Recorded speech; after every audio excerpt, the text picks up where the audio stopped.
गोरखहल एक खूबसूरत और हुसैन मकाम है जो सतन समंदर से 5,600 फुट बुलंद है।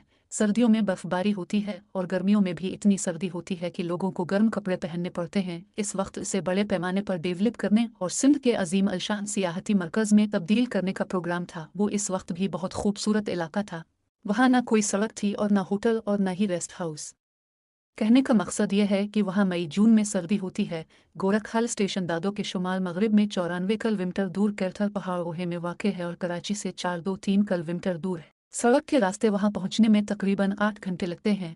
अब वहाँ हज़ारों सयाह हर साल जाते हैं। गोरख बराहवी ज़बान का लफ्ज़ है। गोरख के मानी भेड़िए के।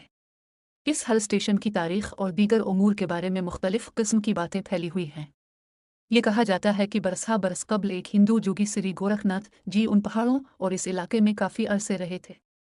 संस्कृत के एक माहिर नंदू के मुताबिक गोरख संस्कृत का लफ्ज़ है